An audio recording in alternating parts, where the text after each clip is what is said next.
welcome to Meeting Mesabi, where we discuss everything about the Iron Range, things that people can do here, our history, and pretty much everything that exists in the area. Today I'm here with Clinton. It's Dexter-Nienhaus? Nienhaus, yeah. Nienhaus, Yeah. okay. And he works with the Sax-Zim Bog, which is one of my favorite places on the Iron Range, personally. Do you want to tell me a little bit about the Sax-Zim Bog? Sure. Yeah, so the bog is close enough to the range. City limits are kind of Hibbing. So, but we're south of here, half hour north of Duluth, 45 minutes. And it's kind of an interesting place because when we think about like, oh, I'm going to the Sax-Zim Bog or I'm going to a state park or whatever, we think of it kind of as one distinct section. And with the bog, it's sort of that, but also more. So we're dealing with kind of an ecosystem level here. I work for the Friends of Sax-Zim Bog, which we own land in this place, but by all means don't own the whole thing, and sort of are kind of the face to the place or like the steward of that ecosystem, more or less. And so, yeah, if you've been to Cotton, you've been by the bog. If you've been west of Cotton, you've been in the bog, really. You drive through without even knowing. Absolutely, yeah. We get that all the time, people coming up to the range or going down or back and forth and saying, oh, yeah, I've heard about this place, but, I've just never stopped. And there is a place to stop, like, if you wanted to. The Welcome Center would be the place to do that. Otherwise, like, there's just so much to explore and see while you're there. And it's so it's a collection of different ecosystems, from what I understand. So. Yeah. So the best way that I can say it or sort of describe it to somebody would be just sort of think about kind of like landscape formation almost. Like, so we're in a glacial lake basin, really. So the Welcome Center is kind of in the middle of this basin, the Glacial Lake Upham Basin. And so we have everything that goes along with the Glacial Lake. We just happen to have a lot of bog. So it happens to be that's sort of the interesting habitat or the focus for us. But that doesn't mean there's not upland conifer forest. It doesn't mean there's not aspen stands, because there is. We have that sort of interest organizationally in bog and peatlands and habitat and all that sort of stuff.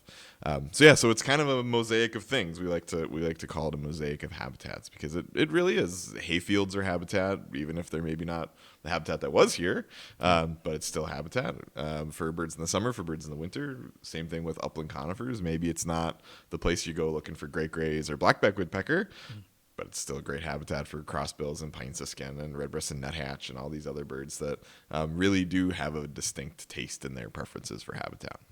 Yeah, and it's again, like there's a ton of habitats, and each one has kind of their own specialties for creatures that live there. Oh, for sure, and, yeah. Because I know you cover like fungi, insects, all sorts of stuff, and you have a really impressive catalog of different wildlife that lives in the Sax-Zim Bog. What's the current count on that? Yeah, so the fun thing about my position as head naturalist is that like I get to do programming and education outreach and things like that, but it is also sort of documenting and finding and kind of keeping track of where things are in the landscape. So our species list right now is getting close to 4,100 species. We crossed 4,000. Winter's always slow, like adding new things, but it also means like, oh, all that stuff we had in June that maybe we haven't ID'd yet, we have a chance to kind of work through a little bit.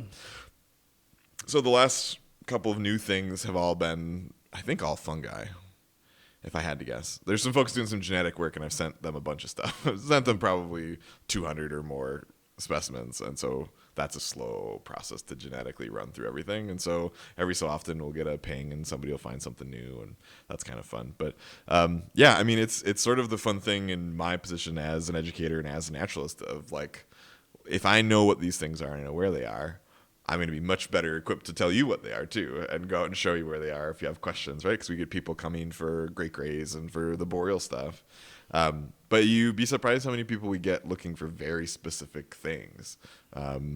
People looking for orchids, but maybe not showies and pink lady slippers, right? Maybe they're coming for the weird little obscure thing that I know where is, but maybe they would have a hard time to find in just a visit. You can say like, okay, it should exist in this habitat, which is over here, and then just take them over. Totally. And you probably have a lot of people who are really into entomology who want to check out like the different insect species, especially like during early spring. And, yeah, we're in a funny place in the world, right? We talk about the weather a lot in Minnesota, and we talk about how bad the bugs are in Minnesota, but like that's sort of the whole reason a lot of these species are coming back. If we think about birds especially, a lot of those migrants that aren't here right now, they're coming back because there's so many bugs. There's so much food. And so insect diversity is really, really great in wetlands in general. So if we just think about the bog as a wetland, bugs are all over the place.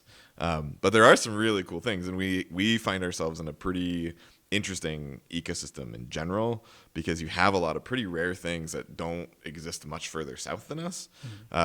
So we've got a couple butterfly species that this is about as far south as they get in their whole range in North America. Really? Yeah, we've had a couple of species of moth in the last few years that are either the second furthest southerly location known or the southerly most location known. Which moths and butterflies are those? Yeah, so one that won't be flying this year is called Jetta Arctic. It's a bog specialist, really. They like cotton grass, they like tamarack, they like black spruce. But in our part of Minnesota, they fly in odd years. So next year they won't be flying. The adults, the caterpillars are still alive. Eggs or whatever was laid last season still alive. But the adults won't be flying until next year. So 27, 29, 31, 33. We could go all the way up and plan it out as far as you want. If you want to see that butterfly, only odd years. You go into other parts of its range, they fly every year. You go, even in Minnesota, there's parts of their range in the western part of the state out by Big Bog where they do fly every year, but also some of them only fly every 2 years. So it's sort of a weird butterfly, but we're about as far south as that species gets. Just about. I think there's maybe historical locations further south than the bog, but that's kind of it. If you want to see that one, go to Canada, you'd see them, and go to Alaska, you'd find them. But if you want to see them here, we're about as far south as you can go, which is pretty cool. Yeah. So let's see. You guys have a lot of field trips throughout the year. You also have the Bio Blitz, and you have a Winter Bio Blitz. Can you tell me a little bit about some of your field trip events? Sure, yeah. So basically, I'm doing programming all year round. Usually that means field trips that are 4 to 6 hours. Sometimes they're about very specific things. Sometimes they're very broad in general. In the winter, programming is a little, not less interesting, but it is winter. And so I would say there's even parts of the bog that aren't accessible. Oh, for except sure. in the winter. So I think there's something special about that. Totally, yeah. So snowshoeing, it features a lot in a lot of programming, partly because it's just easier. Do you want to stumble around being wet, or do you want to go when it's cold out and just walk all over the top of it, right? So winter tends to be more of the let's get out and explore a little bit more, where the summer we do a little bit of that, but it's mostly the orchids are out, so let's go look at orchids, or this is a great season for dragonflies, let's go do dragonflies. So winter programming runs from tracking, animal science, snowshoeing. I did a couple of new things this year, sort of shorter format things where I did 4 programs basically on a weekend, just to let's talk about finches. We get them all winter long. You get them in your backyard, so let's look at them a little differently. Let's think about them and what they are and what they do and how they survive in this place, which is really neat, because it is, again, it's pretty accessible to you. If you have a bird feeder at your backyard, or you go out and ski somewhere, you're probably going to have finches or chickadees or woodpeckers, right? Summer we get to expand, because then everything's happening, right? I like to say, of that 4,000 species that we've documented, what do you get, 80% that aren't out right now, or 90% that aren't out right now? You can still go see the pines, and you can go see the spruces, and you can see the trees, but you're not going to find butterflies. You're not going to find orchids and things, right? And so that goes kind of where we want. I've done programming on quite literally everything, except the really obscure stuff that I really like. But maybe. What's the obscure stuff? Well, it's hard for me to offer a program on ants. I don't know how many people would like that. I would like it a lot, but I don't think anybody would really come to a program on ants. Spiders, yes. Ants, I don't know. That's pushing it a little bit. Yeah, I find spiders interesting. I don't know if I'd want to go on for for sure. spiders personally. For sure. But I know people who would love that. Yeah. And so that's where BioBlitz comes in, right? So that's where we can hey, if you want to look at the weird stuff and find the people who know about them, let's get you out and let's go look for them. So in the summer, this will be the 14th one? Oh. I'd have to check. I think last year was 13, so this will be 14 this year. Right. So one of our longest running programs. This started before I was on staff, so this is year 10 for me. So 3 or 4 of them before I even was up here. But it's a really good way to interact with a place and learn about a specific thing. If you want to learn about aquatic insects, we had 3 folks last year come for an aquatic insect field trip. And that was awesome. What a great way to get out with people who are literally working on PhDs on aquatic beetles. great. I don't know anything about that. Let's go see, you know? And the winter BioBlitz is also really fun because it's kind of the opposite. Like we get all this stuff in the summer. We average 600 to 700 species that day. In the winter, we might, I don't know, do we find 100? I don't know. It just is a matter of looking. And so that's sort of the point of the winter one that's coming up in a couple of weeks, is just to get out and see what's there. If it was a day like today, we'd be looking for bugs today. Like we would be looking for insects because there's certainly stuff out on the snow right now. Number of spider species that are active in the winter. We got springtails, the snow fleas. I didn't know there was spiders active in the winter. Oh yeah, we found a spider last year on one of the field trips we did in March. Early March, that is second state record and only the second like known location of that spider in the state, and we had a ton of them.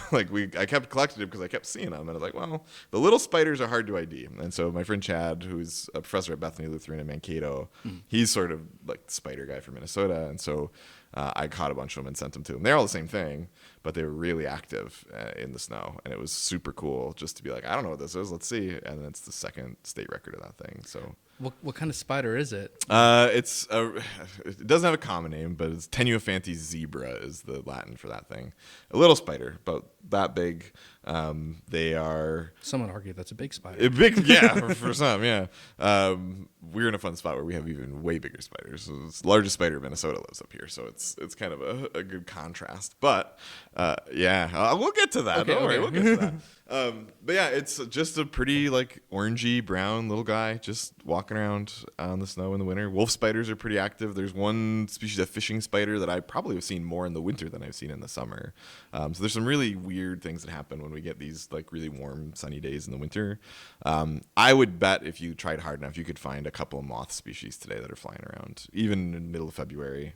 But it's sort of the fun like adaptation piece on like our northern animals. Like, yeah, this is not great for them having 40 degrees in February, but maybe that's a dispersal time. Maybe they can have a chance to like, ooh, I need to fly over this way a little bit and lay my eggs over here in the summer or whatever. But yeah. And here's an interesting question too, because Yeah. like it kind of just occurred to me. Because there's like so many ecosystems kind of like laying like on top of each other, maybe overlapping. Are you seeing some like interesting reactions between species that maybe might normally not even interact with each other? Yeah, I mean, we kind of are lucky in that way. I mean, again, in a sense, we'd like it to be the same habitat, right? We'd like it to not have this disturbance that it has. But it is pretty interesting when you can be on a road and listen to like meadowlarks, let's say, out in these big hayfields. And then across from that hayfield, you could be looking at a great gray, which typically doesn't happen across the meadowlarks range because they don't usually go where the great grays are. They're not in the bogs, right? But we find ourselves in that really interesting, like, kind of just overlap where, you know, if it was a sedge meadow, maybe that would make sense that a meadowlark might be in the sedge meadow. But now it's a hayfield. And so who's going to be there and what can we do? I've had a couple of really fun, again, in these fields where you can hear a good distance, it's really fun to just hang out. There's Poplar, or not Poplar Road, on County Road 29 south of the Welcome Center. In migration, like, we're almost perfectly sandwiched between two rivers. So during migration, you get these really fun flights like over all these fields because the birds are wanting to follow those river systems through.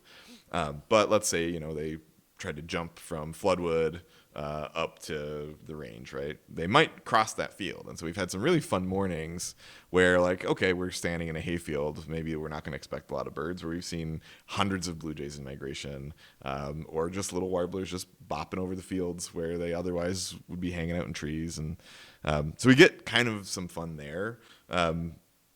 As much as that's fun, if you like watching bird migration, it's really great. But I mean, if you like nature stuff, like yeah. I'm not even an expert by any means, but I enjoy like the science behind it and like actually like checking it out. Yeah, and it's like I appreciate this, but like I don't understand exactly what's happening. So. Yeah, totally. And I think that's sort of like the fun part about it, like just to have that experience in a place really kind of gets you thinking about it. Like, you know, you might be coming to look at a great gray maybe, but what about a moose walking in front of you? You're going to not look at the moose that walks in front of you? Of course you're going to look at the moose, but maybe you're not expecting it, you know? And we find ourselves in that really good place for some of those things for sure.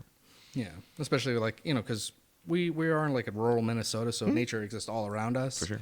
being actually able to like go on to the Sax-Zim Bog or in the Sax-Zim Bog area, walk along the boardwalks, and like you're in it. Totally. Suddenly. Like it's really neat, and I would like more people to be aware of it and like check it out. Yeah, and I think there's a piece to that too, where it is that like familiarity of a name helps, right? Oh, I know what that is, or I know what Hawk Ridge is, or something like that. When I worked at Hawk Ridge, you had people that literally lived below Hawk Ridge that didn't know anything was going on there, and they're like, "Oh, is this just a weekend thing that happens?" Or like, "Nope, this happens every day."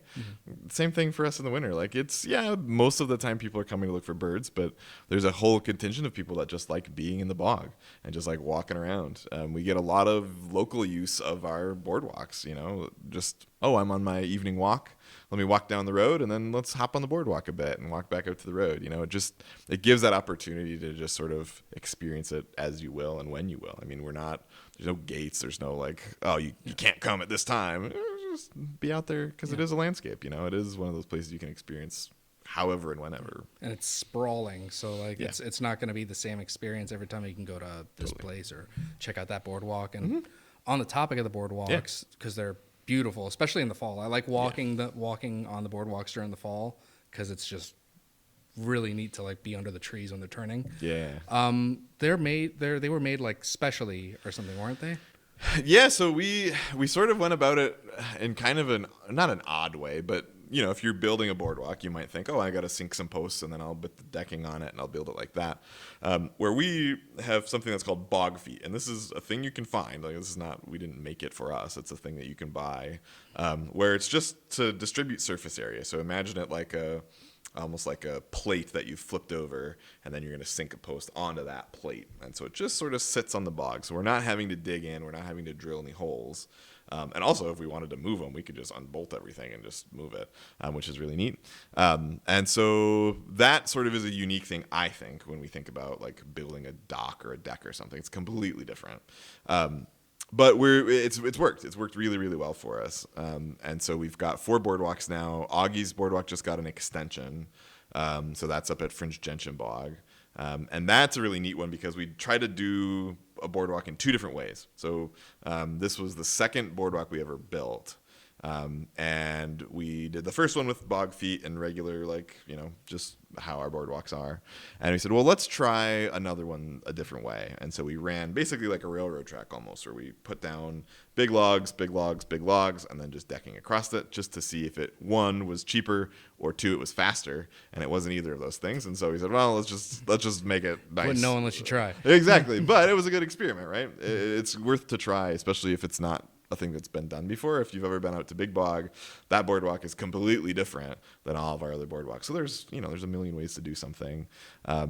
Most of the boardwalk is tamarack, so all the decking is tamarack, and then the bases are all, I think they're all conifers of some kind. But again, I didn't order any of the wood, so I can only know what they are from looking at them. But we do have one part of the boardwalk at Winterberry Bog, which is sort of special.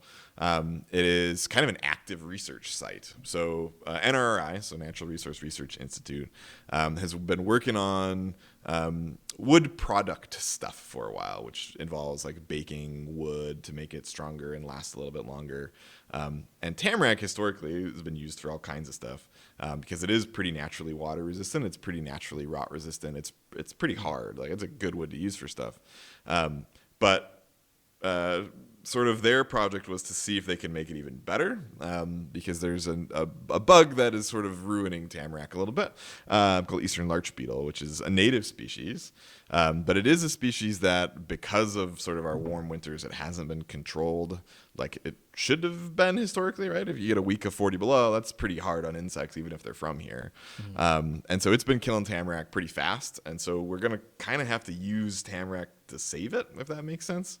And so this serves as that test site of, can we cut it in such a way and bake it in such a way that it can be more favorable to people that are building like docks for their boats or for decking or anything like that, or maybe more boardwalks, right? And so half of that boardwalk, so the right-hand loop, is all heat treated, and the other side is not. And so if you've been out there and you've seen somebody sort of like looking at it and like testing and doing measurement stuff, that's what they're up to. But that, I think, is really special about that boardwalk because potentially has like pretty active connotations for conservation, pretty active connotations for like how can we figure out how to use something that historically was used a lot, but now there isn't as much interest in it, which is fine. Like for the bugs and the birds and everything, they want tamarack to stay there. But if it's gonna go and we can still utilize it, I think that's a smart idea. So we'll see. I don't know how long they're planning on it going. I'm sure it's gonna take 5, 6, 7 years before they figure out if it's a valuable way to do it. But yeah, it's a pretty neat project.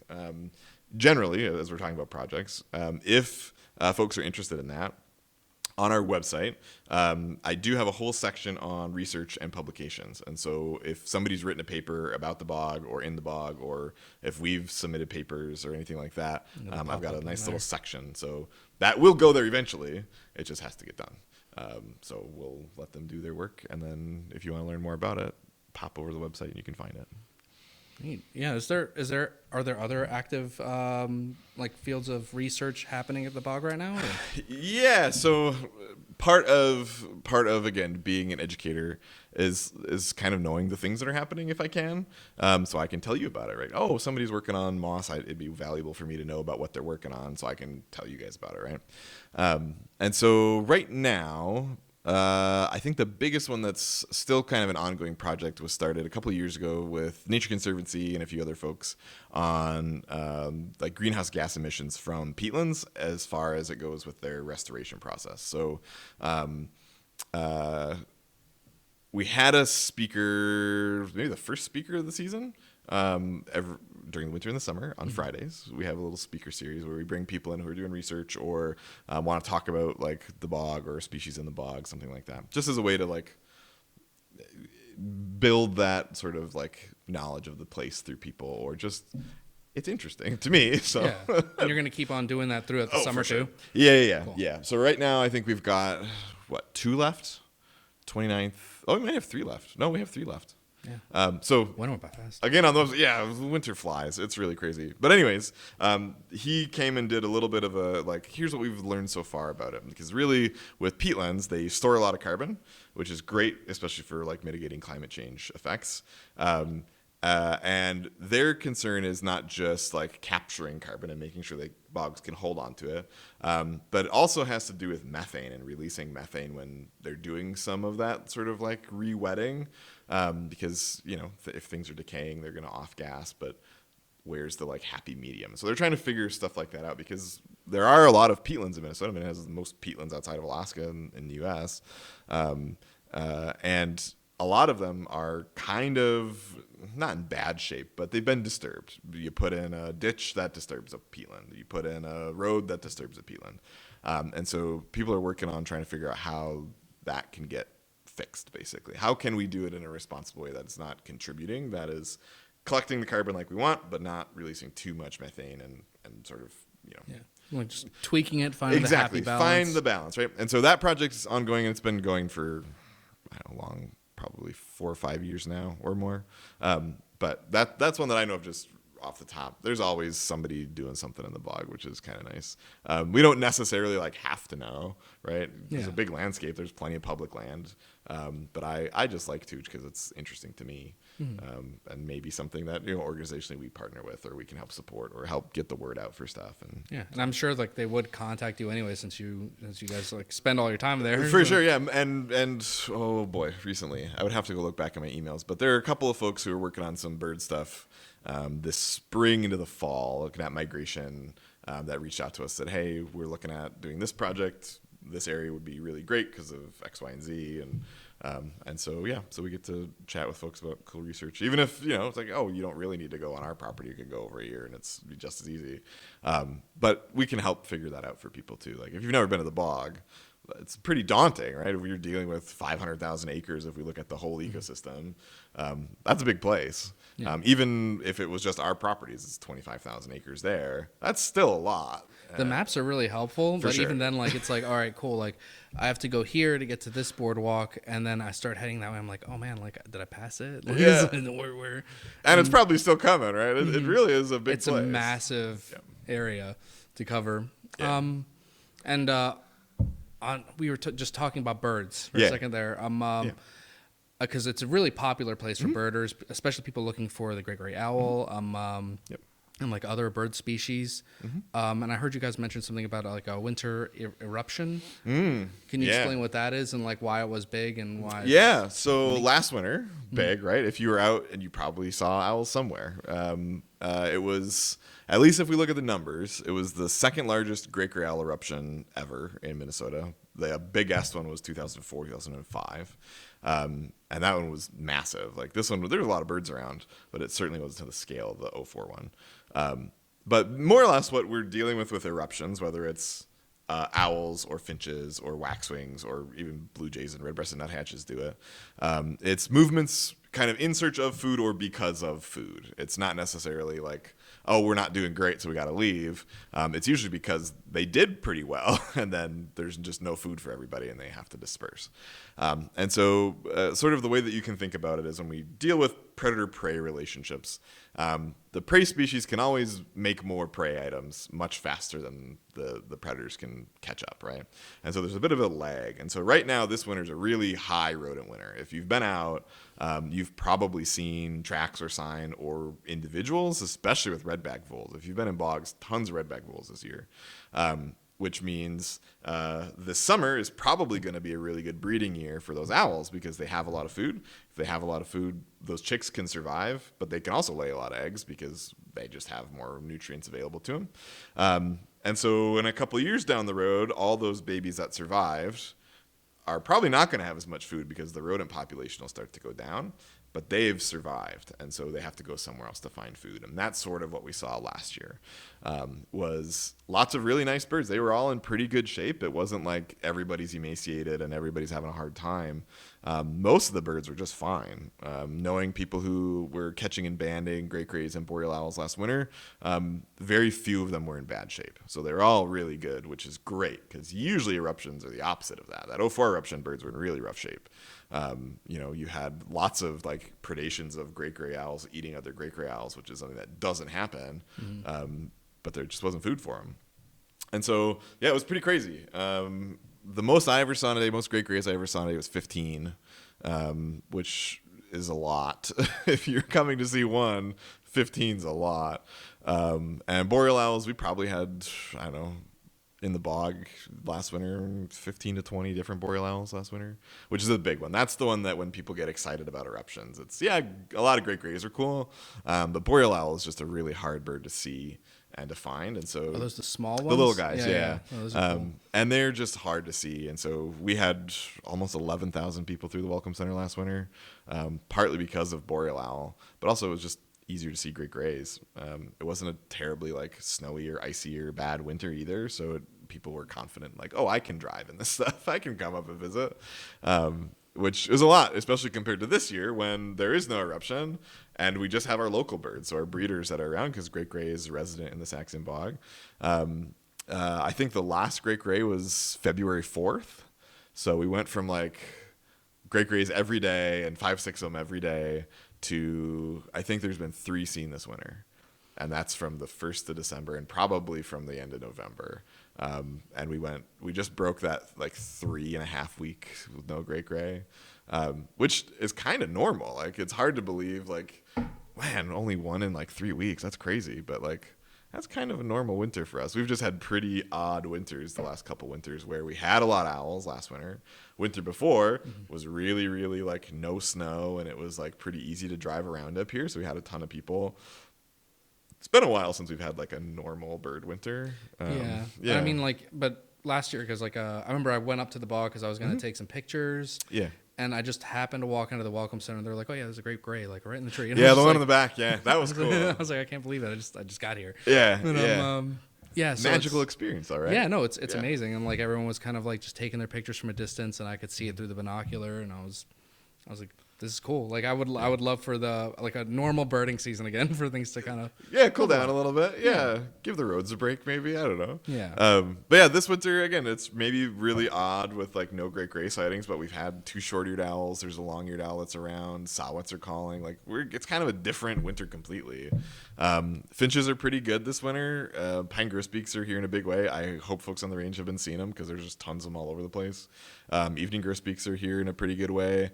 But then like redpolls really aren't. There's no crossbills around.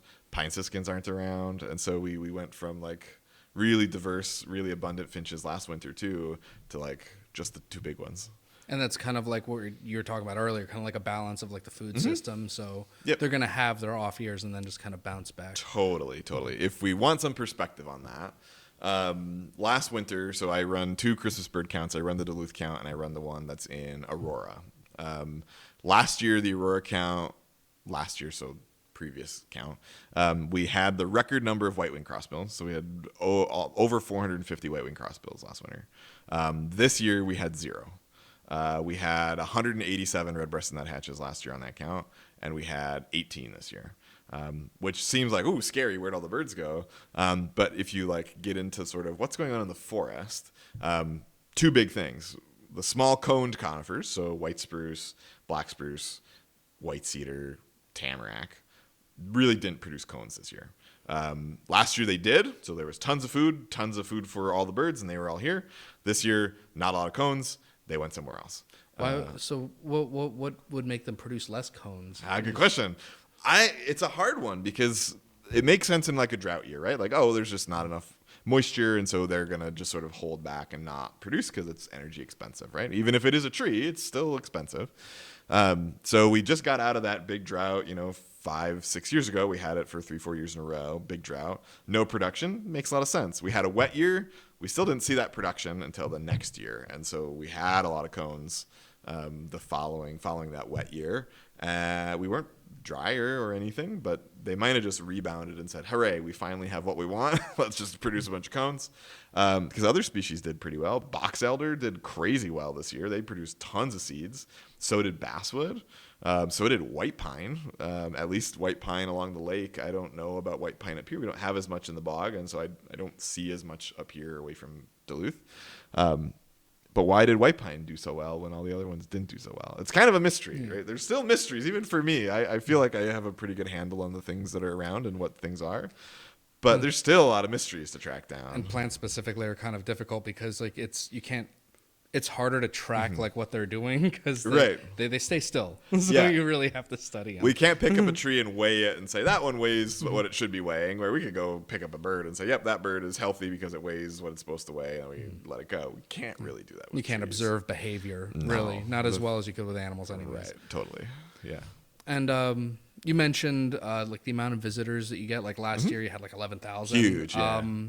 And I know like annually like it's been pretty like steady, right? Like so how many visitors do you get on average? Do you get them internationally? Yeah. So the average is like throw a number at a dartboard. Like we're really like, I don't really know what it is anymore. Partly again because last year was so big because we had boreal owl, we had great grays, and a lot of them. The winter before that, we had about 8,000 people, and that was because there wasn't snow or ice or anything that stopped people from coming, right? You get a lot of folks, especially from the south, that haven't had to deal with snow. They're like, what do I do? Am I going to be okay? You're going to be fine. Just go slow. Like, that's just easy, really easy. But, again, it's nerve-wracking, right? I wouldn't say that I'm going to go drive in 115-degree weather because I don't know what a car does at 115. I can tell you what it does at 40 below, but not the other extreme. And so it makes sense. So I would say we're still somewhere around like 6,500, 7,500 annually, I would guess. And again, the last 2 years have been really high, and I don't think that's particularly normal. This winter is pretty, like, I would say pretty close to normal. We're averaging maybe 150 people on the weekends through the Welcome Center, which is pretty normal. But last year we had 5 or 6 days over 250, and we had a day over almost 400 people through the Welcome Center. That's crazy to me. Yeah. When I started 10 years ago, we were averaging like 2,000 people through in the winter. So it really has grown. Part of it is accessibility of just knowledge of the place, right? More people hear about it. Right? Some of it could be that like technology has gotten better for people who are interested in birds. It could be that just more people are interested in birds. Especially during the pandemic, we saw a huge increase in birders, especially younger people birding, or at least getting interested in it, because that was the thing you could do, right? You do it from your window. You don't have to go anywhere. You can just look outside. And so again, we don't really like keep track of age class of like who's visiting, all that sort of stuff. But I would say we've definitely started to see that increase in younger folks. And maybe it is because they like everything like me. And so like, let's just go out and see everything. I'm here to look at owls, sure, but I want to see leatherleaf, and I want to see Labrador tea, and I want to go see pitcher plants, you know? Yeah. And there'll be stuff that like will surprise you. I went to a Sax-Zim Bog, I think it was 2 years ago, or for BioBlitz. Yeah. And you guys had like tables full of like fungi that I just never seen before. I was like, what is this stuff? It looks like they looked like one of them looked like those like foam grids. Yeah. Like, I was like, what the hell is this? Yeah. So yeah, my mind was blown. Like every time I go up there and like see something new, it's interesting. Yeah. It's fun to be able to keep facilitating interest, even like for us, like, you know, this is year 10 education season 11. I've got a pretty good handle on where the things are and what I want to do with programming, but it also means I'm in the perfect position to like do more. Like, what can we do? Who else can we find to come and do a talk or come and do a speaker? Last year we did, well, we have a pretty good relation with artists too. So we think about the bog as like a wild place with all these critters, but we have a lot of people who experience the place in a completely different way through art or through skiing or through biking or whatever. And so our tiny bird art auction is always a big like fundraiser thing for us. Talking about people from your last question, we had, I think, 7 or 8 states worth of people submit art this year. It's wild. Like, we get a lot of people from Minnesota and Wisconsin. Like, it makes a lot of sense. But there's a good contingent from like Utah that sends us stuff, and there's folks from out east and out west that'll send us stuff. But like, I mean, that's kind of a magical thing, and that's art. Like, that's not even like the people we get from out of state that are coming to see birds or bugs or whatever. So from that visitorship piece, we get, you know, at least 30 states, 33 to 35 states every year. I think last year we missed 2, so we had 48 states last year. We usually will get 3 to 4 countries, and that list is like close to 75 or 80 different countries have come to the bog for one thing or the other. I don't know where we're at this year. I haven't checked to see, but it's a really interesting like collection of folks and what they're interested in, and so we do our best to try to see what that is. And, I mean, interest in nature is kind of an international language. Absolutely. We might like mammals here. They like mammals way more in Europe. The mammal watching that happens in Europe compared to what happens here is like completely different. Really? So imagine birdwatchers, but they want to go look at like white-tailed deer is cool to them, and like red squirrels. Not that they're not cool. Yeah. I shouldn't say that white-tailed deer are cool to them. They appreciate it more than most people here do. More than the birds, right? So I've guided a group from the UK for a number of years that they do like half their field trip is just mammal stuff. So they'll get people who are specifically there. They could care less about the pine grosbeaks and the red poles and all those things. But man, that muskrat, awesome. That weasel, awesome. Like, it's really cool. And it is a thing that I think we're starting to see turn a little bit in North America, where we're getting a few more people who are interested in mammal watching. Because it's part of it, right? Yeah, and I mean, I saw a big group of people like checking out. I don't remember the name of it, like a vole, like those white. Oh, the things. weasels, the short-tailed weasels. Yeah. Like I saw like just a massive group of people like checking one of those out. Like, and it was just it was at one of your like a feeder, like a meat thing. Yeah, one of the carcasses. Yeah. Yeah, and it was just going to town on it, and people were just checking it out. So it's the interest is there, and those things are cool. Like they're so cool. They're very unique looking, and who cares where you're from, right? Yeah, like, it's a cool thing. How do you exist? Yeah. But I mean, we get that. Like, we had a group last year. I don't know if they've been back this year, but there was a group from Poland. And we had at least 3 groups from Poland, or at least 3 different visits that they came for the weasels. They wanted to come and see pine marten. They wanted to come and see short-tailed weasel. And that's awesome. Like, that was the whole thing. Like, yeah, they were enjoying all the other stuff, but like, that's pretty wild to me to think about. Just because it's, you know, I like mammals fine, but I like bugs and other things way better. So yeah, everyone has like their field of interest, which is why it's cool. Like, you have all those ecosystems, and you catalog all these things, and there's just this unique variety of each species that exists in the bog. Still on the topic of visitors, I know it has been an issue with people like parking on the side of the road, like trying to get pictures and stuff like that. What messaging do you guys have to kind of help people who are coming up here and don't know like what to do when they want to get pictures. Yeah. So again, we're a rural place, like you said. We're also a place that feels like the middle of nowhere to a lot of people. But it is still a place where people live. And so we always like to remind people, like, just think about it. Like, if you're on your way home from work, do you want to have to like swerve around cars that aren't parked correctly? No, we don't want to either. And so what we try to do, and this year's been a really good year. Maybe it's because there's just fewer people. But I've noticed it more this year than other years, where we've tried to put out pretty consistent messaging of like, think about it in the terms of like, you are a neighbor to these people. How would you like relate to those people? And so like, making sure you're paying attention to who's behind you. That's a huge one. Very easy.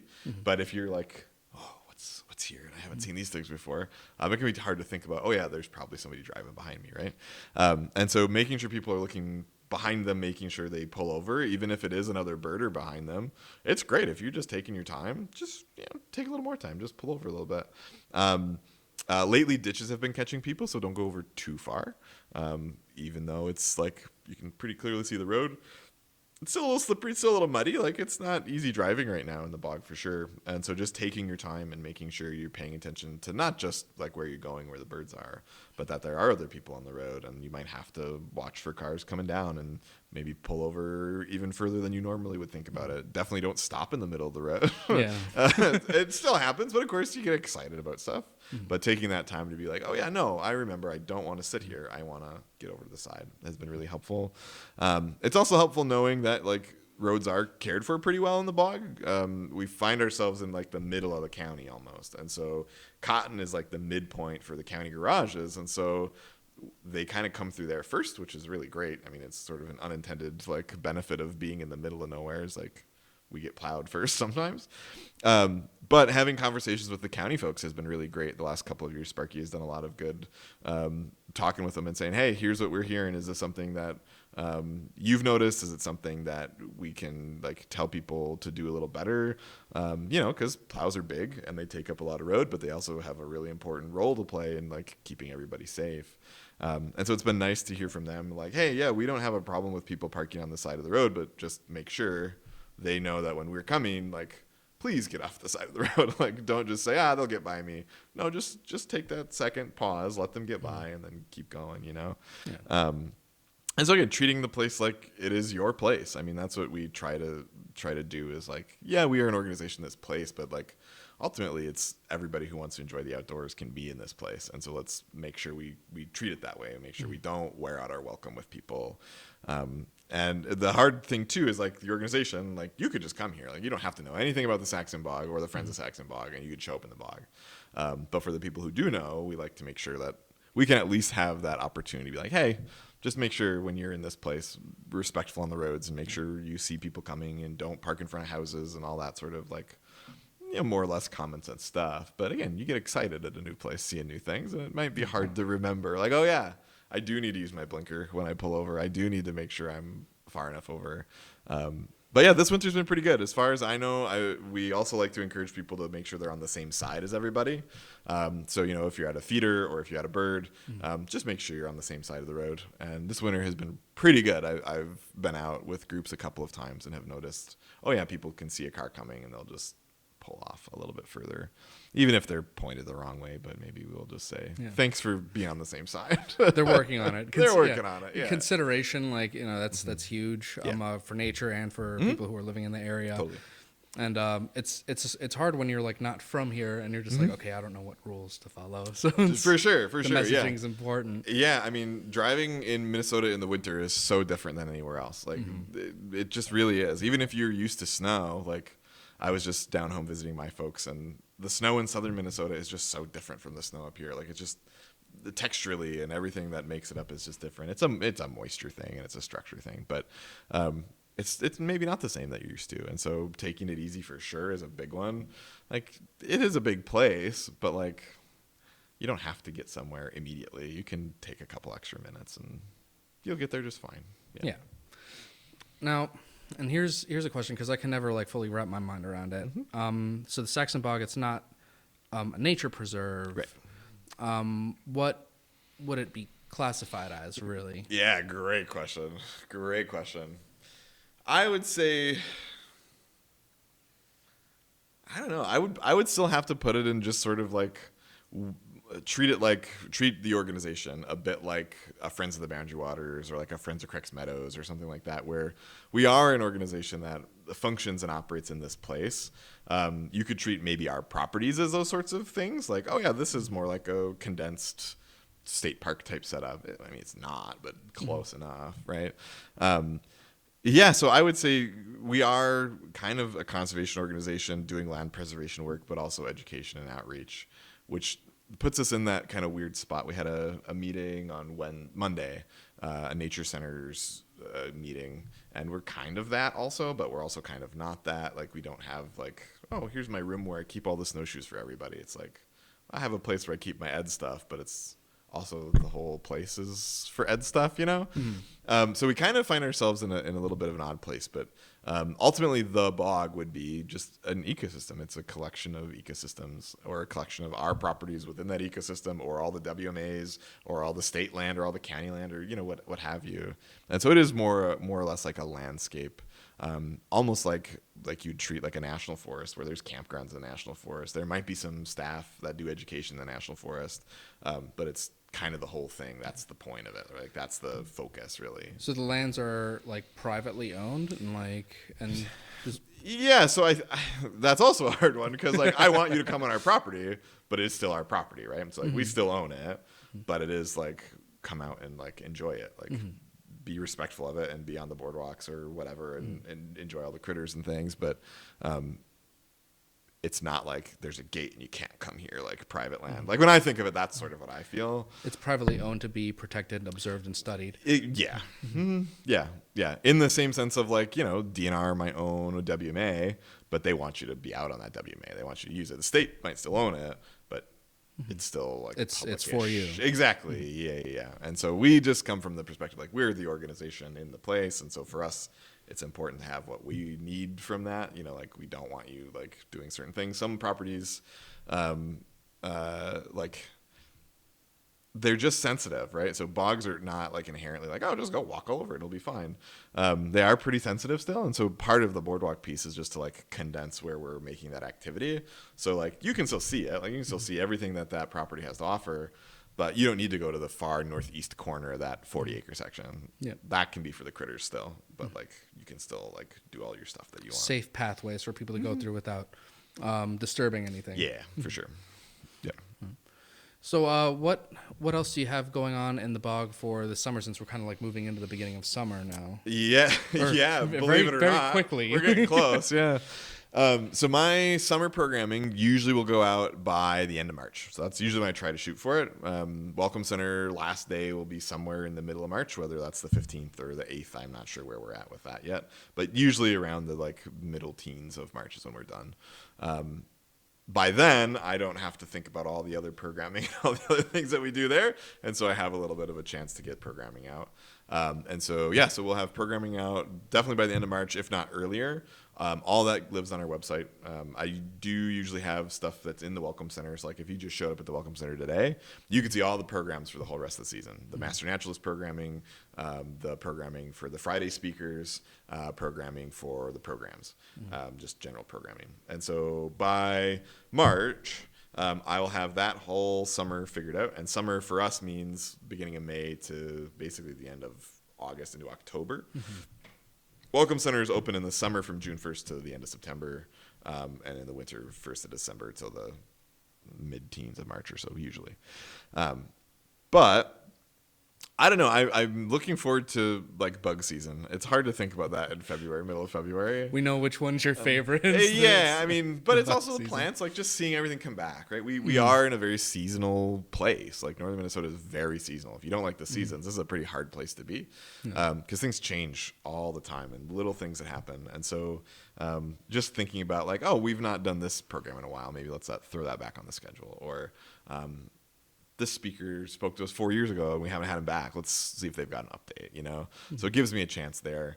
And then, yeah, registration usually will open for stuff right away as much as it can.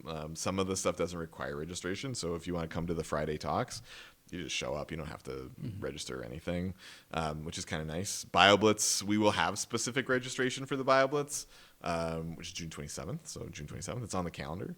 That won't open until, maybe beginning of June, just simply because I need time to track down everybody for field trips and all that sort of stuff. But and typically when you do that, because I only went the one time. Yeah. You have like teams essentially that like you break them down and they go and find stuff. So someone joining BioBlitz can be like, hey, I want to maybe I want to go find fish, or I want to find lizards. They'll find like the team that's doing that. For sure. Yeah. So if you've not been, right. So just to give more of that like BioBlitz coverage, because it is a cool event. Basically we send out, I don't know, 10, 11, 12 field trips worth of people. All of them have their specific leaders. So let's say we'll offer 2 plant field trips, and we'll do a butterfly field trip, and we'll do a fish field trip, and we'll do a fungi field trip, lichens, something in there, right? Everybody gets together in the morning, and you kind of find that person, and then you go out. And then at 2 o'clock, we all come back. And like you said, we have tables with some examples of things we saw and all that. Because if you didn't get to go on another one, let's say you were torn between fungi and plants, and you chose fungi, you can still see what the plant group did.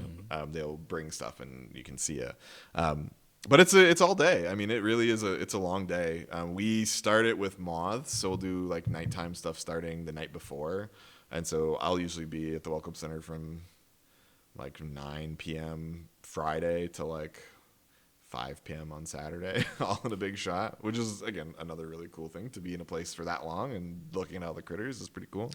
But yeah, you can show up with no experience. You can show up with, hey, I want to sharpen my skills, and be in a group with somebody who can kind of facilitate that, which is, again, really, really cool. I mean, it's easily the most fun I've had at the Sax-Zim Bog. Cool. Just kind of going there. I was there for work, like taking pictures. I want to see people like enjoying themselves and like finding animals. So much stuff. I found so much new stuff. Like I got to hold one of those like little blue spotted salamanders, black spotted salamanders. Cool. All the weird fungi that we found, and then just like the explanations of it. I have like so much more knowledge just from that one day. From that one day of walking around. It was crazy. Yeah, and it is really walking around. Like, again, if you've not been to the bog, it's a big place. So, like, what do you do? Do you, like, go to here and go to there? Sort of, but you can also just, like, I want to walk this road and see what I'm going to see along the road. That's cool. Which is why I appreciate the hell out of you guys who stay there, because you have that knowledge. Yeah. And you do the field trips, and you show these people these things, and they get to experience that for themselves. And I think that's amazing. But we are running out of time. Sure. So is there anything else you want to add in before we go? I mean, the website is a big thing. I've mentioned a couple of times, but we really do put a lot of time into the website. You can find trail maps, so you can find all the property maps and trail maps. You can find the species list. So if you want to know more of the 4,000 species I found, you can find all 4,000 of them. I try to update that like every year on the website, every 3 years at the Welcome Center. So I just did a big reprint of the species list for the Welcome Center. So you can flip through our little binder at the Welcome Center if you want. So check that out. Research papers, if you want them, are there. The whole schedule of events is up. You want to just like learn about some of the history of the area. We have a whole bunch of history there. We have 2 brochures about history, like if that's your thing. Because again, like there's just so much to do. It's so much to do, and there's not enough time to do it for sure. But yeah, we're open 10 to 3 daily now until, again, middle of March, and then we'll open up beginning of June. The first field trip of the spring is the first Saturday in May always, and it's always at night. So if you want to be in the bog at night, pretty cool way to look at frogs and American woodcock and listen to owls and listen to wolves and coyotes and all kinds of cool stuff. It's a great trip. If you've not done it, that is, again, one of our longest standing trips. That started before I started, which is pretty cool. Yeah, there's always something to do, whether you're looking for birds or you're looking for trees or bugs, or you just want to like be in the woods for a while. You can do all that, which is again a pretty unique thing for where we are and having access. Yeah. I love that access to nature. Yeah. But thanks again for visiting with me. Yeah, I've wanted to do the Sax-Zim Bog one for a while. Yeah. So yeah, check out the Sax-Zim Bog website. They have field trips coming up. You can check out all the species that they discovered and plan your own trip. There's plenty of boardwalks to check out on your own as well. Until then, thanks for listening and to Meeting Mesabi.